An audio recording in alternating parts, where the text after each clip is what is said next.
앞으로 집 없이 살아도 괜찮을까요? 아닙니다. 앞으로 내 집 없는 사람은 더 이상 살아남기 힘든 세상이 됩니다. 전세는 이미 끝났고 이제는 월세 지옥이라는 말이 현실이 되어가고 있습니다. 안녕하세요. 노년 재정 전문가 이희정입니다. 수십 년간 현장에서 직접 부동산 시장과 주거비 부담 문제를 분석해온 저는 지금 대한민국의 주거 시장을 이렇게 요약합니다. 안정적인 주거가 사라지고 생존 비용만 남았다. 특히 노년을 준비하시는 분들, 정년 퇴직을 앞둔 분들, 아직 내 집 마련을 못하신 분들, 이 세 그룹은 지금의 전세 종말, 월세 지옥 흐름에서 가장 큰 타격을 받게 됩니다. 왜냐하면 지금의 변화는 단순한 부동산 흐름이 아니라 삶의 방식 자체가 뒤바뀌는 거대한 전환기이기 때문입니다. 지금 서울의 월세 지수는 125에 육박하고 임대차 거래 10건 중 6건이 월세입니다. 전세는 급감하고 빌라 오피스텔도 사라지고 있습니다. 이게 다 뉴스로만 보이신다고요?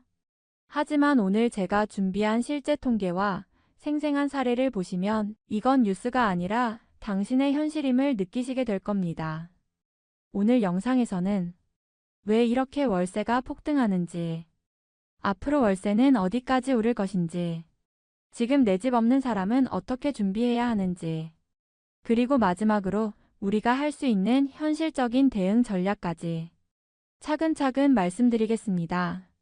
끝까지 보시면 분명히 삶의 기준이 달라지실 겁니다. 앞으로 살아가는 방식, 집을 바라보는 관점, 그리고 재정 전략까지 완전히 재설계해야 할 시점입니다. 혹시 아직 구독 안 하셨다면 지금 꼭 눌러주시고요. 좋아요는 저에게 더 많은 영상을 만드는 큰 힘이 됩니다. 그리고 오늘 영상에서 다룬 내용과 함께 보면 좋은 부동산 재테크 주거 전략 도서 3권을 아래 고정 댓글로 추천해드릴 예정입니다. 지금 당장 집을 살 수 없더라도 주거 패러다임 전환기에 대비하는 방법은 분명히 있습니다. 책과 함께 공부하시면 더 깊이 있는 인사이트를 얻으실 수 있습니다. 그럼 전세는 왜 끝났고 월세 지옥은 어떻게 시작되었는지 지금부터 하나씩 말씀드려 보겠습니다. 지금 시작합니다. 1. 지금 월세에 무슨 일이 벌어지고 있나? 2025년 대한민국 주거시장에서 가장 많이 들리는 단어는 바로 월세입니다. 과거에는 전세가 당연한 주거 방식처럼 여겨졌지만 이제는 월세 없이는 살아갈 수 없는 시대가 되었습니다.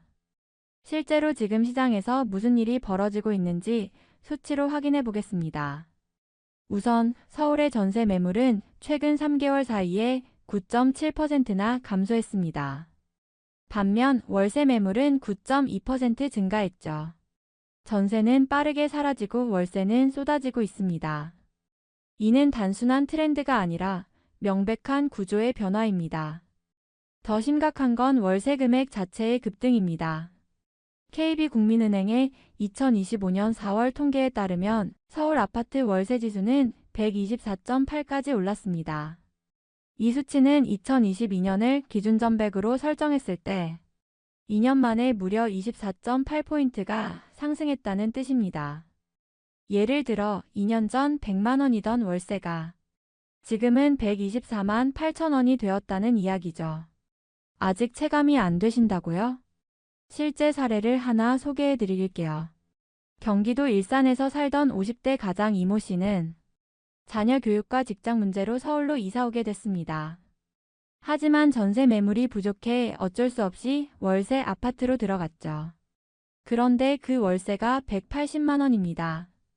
관리비와 기타 비용까지 합치면 매달 220만 원을 주거비로 쓰고 있습니다. 이분의 월급의 60% 이상이 주거비로 빠져나간다고 합니다. 그 결과는 뻔합니다. 옷 한 벌 제대로 못 사고 외식은커녕 친구들과 커피 한 잔도 망설여야 하는 생활. 이건 단 한 사람의 사례가 아닙니다. 2025년 1월에서 2월 기준 전국 임대차 거래 중 월세 비중은 61.4%입니다. 사상 처음으로 60%를 돌파한 것이죠. 이건 단순히 월세 선호 증가가 아니라 전세가 불가능해져서 어쩔 수 없이 선택하는 구조적 월세화입니다. 부동산 중개업소 관계자들도 입을 모읍니다. 요즘 손님들 전세 구하러 왔다가 결국 월세로 돌아가요. 그런데 월세가 너무 비싸서 계약을 포기하는 경우도 많아요. 특히 강남 출퇴근 직장인들이 몰리는 자양동, 구이동 같은 곳은 예전에는 보증금 5천에 월세 100만 원이면 됐지만 지금은 150만 원에서 200만 원 이상도 흔한 상황입니다. 중개업자들조차 이건 정말 미친 월세다라고 말할 정도예요. 요약하면 지금 대한민국의 월세 시장은 전세 매물은 줄고 월세 물량은 늘고 가격은 폭등하고 있습니다. 그리고 무엇보다 무서운 건 이게 일시적인 현상이 아니라는 점입니다. 지금 이 흐름은 명확하게 하나를 말해줍니다. 전세는 끝났다. 월세의 시대가 시작됐다. 왜 갑자기 모두가 월세로 몰리고 있을까? 지금 이 순간 수많은 사람들이 전세를 포기하고 월세를 선택하고 있습니다. 그런데 이건 단순히 전세 매물이 부족해서만은 아닙니다. 지금 월세가 폭발적으로 늘어나는 데에는 세 가지 핵심 원인이 있습니다. 하나하나 살펴보겠습니다. 첫 번째 이유, 전세 사기 공포. 전세에서 월세로의 대이동은 사실상 전세 사기 사건 이후부터 본격화됐습니다. 최근 몇 년 사이 전국적으로 수천 건의 전세 사기 피해가 발생했죠. 수천만 원에서 수억 원까지 보증금을 날린 세입자들이 줄줄이 쏟아졌습니다. 뉴스만 봐도 그렇습니다. 전세 사기 피해자 2만 7천 명 이상 발생. 보증금 1억 날리고 길바닥에 나앉아. 이런 기사들이 너무나 흔해졌고 많은 사람들이 실제 피해자의 고통을 직접 들으면서 전세는 위험하다는 인식을 갖게 되었습니다. 특히 20에서 30대 청년층, 신혼부부, 은퇴 준비 중인 장년층 사이에서 전세는 더 이상 안전한 선택지가 아니다라는 인식이 퍼졌고 상대적으로 보증금이 적고 위험성이 덜하다고 여겨지는 월세로 수요가 쏠리게 된 것입니다. 두 번째 이유, 임대인의 합리적 선택. 이번엔 집을 가진 사람, 즉 임대인의 입장을 보겠습니다. 과거에는 집을 빌려줄 때 전세로 놓는 게 일반적이었습니다. 하지만 지금은 많은 임대인들이 전세 대신 월세를 선호합니다. 그 이유는 단순합니다. 월세가 훨씬 더 많이 남기 때문입니다. 지금 전세금을 은행에 넣어도 이자가 연 3% 내외밖에 안 되지만 같은 집을 월세로 놓으면 5에서 7%의 수익률을 얻을 수 있습니다. 쉽게 말해 은행보다 월세가 2배 가까이 수익이 더 좋은 투자처라는 얘기죠. 특히 수도권과 지방에서는 전월세 전환율이 각각 5.8%, 7.4%를 기록하고 있습니다. 이건 임대인 입장에서는 월세가 압도적으로 유리한 수치입니다. 그러니 기존 전세 매물도 반전세나 월세로 전환되는 경우가 점점 늘어나는 거죠. 세 번째 이유, 126% 룰의 등장. 마지막 원인은 조금 복잡하지만 아주 중요합니다. 바로 126% 전세 보증보험 룰입니다. 정부가 보증보험을 통해 전세 보증금을 보호해주기 위해 만든 제도인데요. 이 제도가 오히려 월세 증가를 부추기는 의도치 않은 결과를 만들고 있습니다. 쉽게 설명드릴게요. 정부는 이제 보증보험을 들 수 있는 한도를 해당 집의 공시가격의 126% 이내로 제한했습니다. 즉, 그 집의 시세가 아무리 높아도 공시가격의 126%를 넘는 보증금은 보증보험이 안 들어집니다. 이 말은 곧 집주인이 전세 보증금을 정부 기준보다 많이 받을 수 없다는 뜻이고 부족한 금액은 결국 월세로 받아야만 한다는 현실이 생깁니다. 그래서 실제 시장에서는 전세금 줄이고 대신 월세 올리는 구조가 굉장히 빠르게 확산되고 있습니다. 정리하면 세입자 입장에서는 전세가 무섭고 집주인 입장에서는 월세가 유리하며 정부 정책도 월세를 부추기는 방향으로 작동하고 있는 겁니다. 이 세 가지가 동시에 맞물리면서 대한민국은 역사상 유례없는 전세 붕괴, 월세 대세화 시대로 진입하게 된 것이죠. 이제 우리는 다음 단계로 넘어가야 합니다. 그럼 이 모든 현상의 근본 원인, 즉 왜 전세도 월세도 이렇게 힘들어졌는가? 그 바닥에 깔린 구조적 원인 3번에서 자세히 말씀드리겠습니다. 3. 근본 원인은 따로 있다. 공급 절벽의 진실. 전세 사기 공포도 임대인의 월세 선호도 정부의 보증룰도 모두 맞습니다. 그런데 이 모든 것의 바탕에는 더 깊고 근본적인 원인이 있습니다. 바로 공급 부족, 다시 말해 새로운 집이 시장에 나오지 않는 것, 즉 공급 절벽 현상입니다. 지금 시장을 보시면 집을 구하려는 사람은 여전히 많은데 나온 집은 없고 기존 매물조차 빠르게 사라지고 있습니다. 이것은 단순히 일시적인 상황이 아니라 지속적인 구조적 현상입니다. 왜 이런 공급 절벽이 발생했을까요? 첫 번째, 아파트뿐 아니라 대체주택도 사라지고 있다. 보통 아파트가 비싸지면 사람들은 빌라, 오피스텔, 다세대 주택으로 눈을 돌립니다. 하지만 요즘엔 이 대체주거지들조차도 극심한 공급 부족을 겪고 있습니다. 실제로 빌라 인허가 건수는 눈에 띄게 줄고 있습니다. 2022년 전국 기준 39,000건 수준이던 빌라 인허가 실적이 지금은 9,000건 수준으로 급감했으며 서울만 따로 보면 14,000건에서 2,000건대로 전멸에 가깝게 줄어들었습니다. 왜 이렇게 줄었을까요? 전세 사기 여파로 빌라 시장 전체에 대한 불신이 커졌고 건설비는 폭등했으며 공급자 입장에서도 오피스텔이나 빌라 같은 소형주택의 사업성이 떨어지니 애초에 짓지 않으려는 움직임이 뚜렷해졌습니다. 결과적으로 대체주택까지 사라지니 수요가 모두 아파트 월세로 몰리게 된 것입니다. 월세 가격이 안 오를 수가 없는 구조입니다. 두 번째, 재개발 재건축 인허가 지연. 기존 노후 아파트를 헐고 다시 짓는 재건축이나 낡은 동네를 밀고 새로 짓는 재개발 사업 역시 인허가에만 5년 10년씩 걸리는 경우가 많습니다. 절차가 복잡하고 규제는 강하고 지역 주민 간의 의견도 갈리고 정말 되는 게 없는 상태죠. 정부는 재건축 재개발 규제를 푼다고 발표했지만 정책이 발표된다고 당장 집이 생기진 않습니다.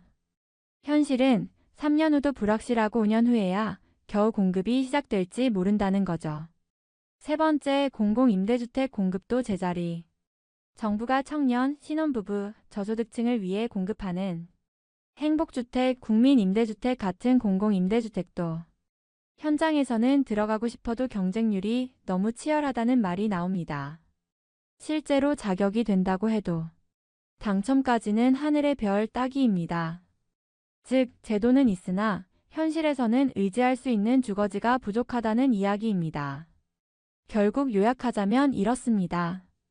집을 지으려 해도 규제가 많고 건설사는 안 짓고 정부는 발표만 하고 대체주택은 사라지고 공급이 말라버렸다. 그 결과 전세는 사라지고 월세만 남았고 그 월세조차 오르고 있는 현실. 그리고 이 공급 부족은 앞으로도 몇 년간 지속될 가능성이 큽니다. 지금 공급이 끊긴다는 건 3년 뒤, 5년 뒤에도 마땅한 선택지가 없을 거라는 뜻이니까요. 이제 우리는 더 이상 전세냐, 월세냐를 고민하는 것이 아니라 이 월세 시대에서 어떻게 살아남을 것인가를 고민해야 합니다. 4. 전세는 끝났다. 월세 중심 주거의 도래. 이제는 분명히 인정해야 할 때입니다. 전세는 끝났습니다. 더 이상 전세가 주거의 당연한 방식이었던 시대는 지났습니다. 그 자리를 대체하고 있는 것은 바로 월세입니다. 이제 대한민국은 본격적인 월세 중심 주거 패러다임으로 전환되고 있습니다. 1. 전세 반전세 월세로의 구조적 이동. 불과 몇 년 전만 해도 사람들은 전세를 당연하게 여겼습니다. 계약금만 있으면 몇 년간 안정적으로 거주할 수 있었고 돈도 돌려받을 수 있는 구조였기 때문이죠. 하지만 지금은 다릅니다. 전세 사기로 인한 공포, 보증보험 기준 강화, 집주인의 월세 선호 등으로 인해 전세 매물 자체가 사라지고 남은 선택지는 반전세 또는 월세뿐입니다. 특히 수도권 아파트의 경우 기존 전세가 대부분 보증금 월세가 결합된 반전세 형태로 바뀌었고 심지어 보증금 없이 순수 월세만 받는 물건도 점점 늘어나고 있습니다. 즉, 과거에는 돈만 모으면 전세로 이사 간다는 말이 통했지만 이제는 보증금이 있어도 갈 전세가 없다는 현실로 바뀐 것입니다. 2. 삶의 질이 무너지고 있다. 월세 시대의 가장 큰 문제는 바로 고정비 폭등입니다. 월세는 매달 빠져나가는 지출이기 때문에 소득의 상당 부분을 갉아먹습니다. 앞서 소개했던 월세 180만 원, 총 주거비 220만 원을 내는 50대 가장처럼 월세 비율이 소득의 50에서 60%를 넘어가는 경우도 드물지 않습니다. 이렇게 되면 어떤 일이 생길까요? 외식은 줄이고 쇼핑은 멈추고 여행은 꿈도 못 꾸고 소비 자체가 위축됩니다. 그리고 이건 한 가정의 문제가 아니라 대한민국 경제 전체의 활력을 떨어뜨리는 요소가 됩니다. 결혼과 출산도 망설이게 만드는 주거 불안. 젊은 세대에게는 주거 불안이 곧 삶의 불안정성입니다. 집이 없으니 결혼을 미루고 월세 부담이 커지니 출산은 더욱 멀어집니다.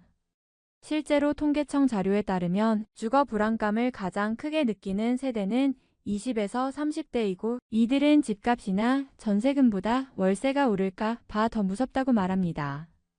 미래를 계획할 수 없는 구조. 그것이 바로 지금 월세 시대의 문제점입니다. 3. 주거 패러다임 완전히 바뀌었다. 지금의 상황은 단순히 임대차의 일시적인 변화가 아닙니다. 전세에서 월세로라는 하나의 거대한 흐름, 즉 주거 패러다임의 전환이 현실화된 것입니다. 이제 우리는 이 흐름을 거스를 수 없습니다. 다시 예전처럼 전세가 늘어날 거야 라는 기대는 위험합니다. 공급도 부족하고 정책도 미흡하며 시장 논리도 월세 쪽으로 기울었기 때문입니다. 따라서 앞으로는 월세 지출을 어떻게 최소화할 것인지, 어떤 지역에 거주하는 것이 합리적인지, 정부의 어떤 제도를 활용할 수 있을지 등 월세 시대에 맞는 전략을 새롭게 세워야 하는 시대가 온 것입니다.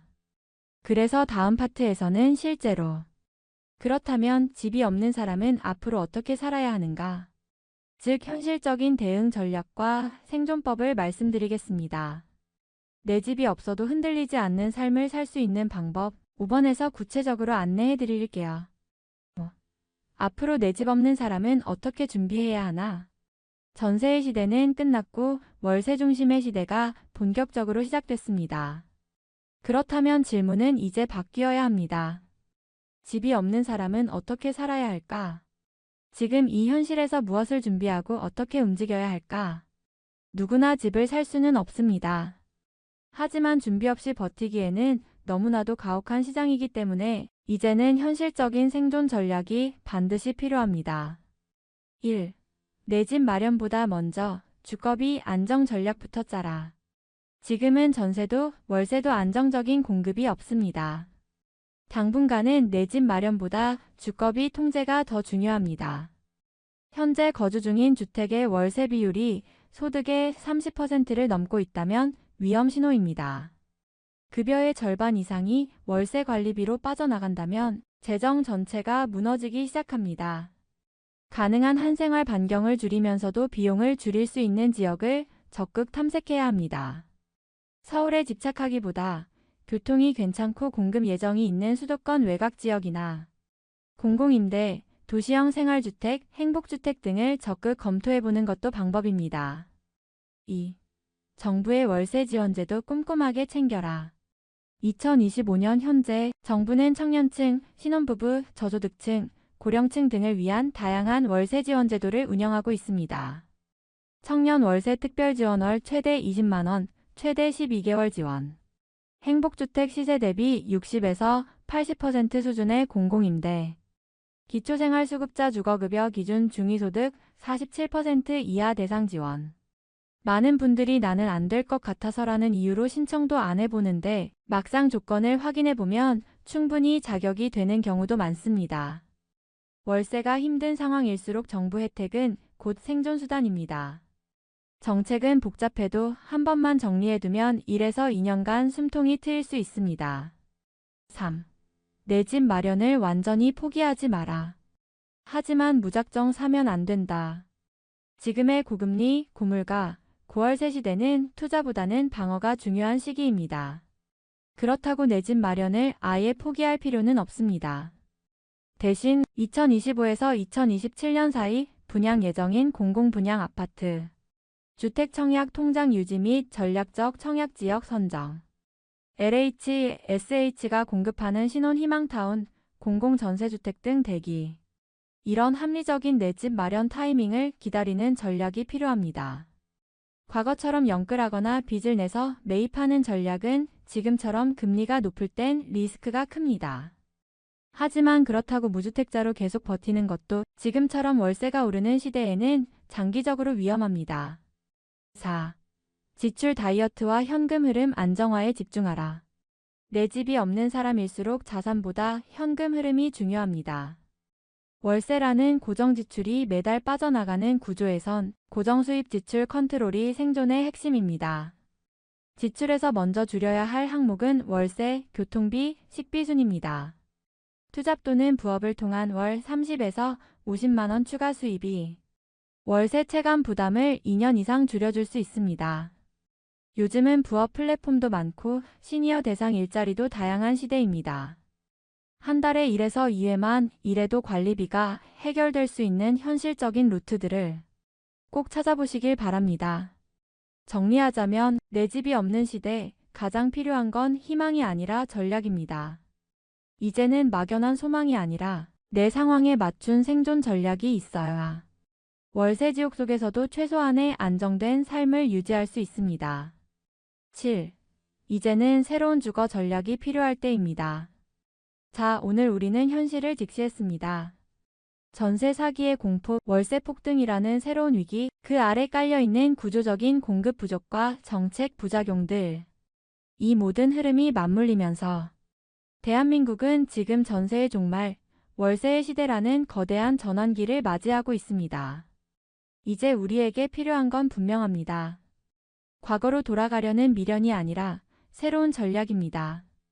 예전에는 전세만 잘 구하면 된다는 생각이 통했지만 지금은 어떤 월세 구조가 내 삶에 가장 덜 위험한가를 먼저 고민해야 합니다.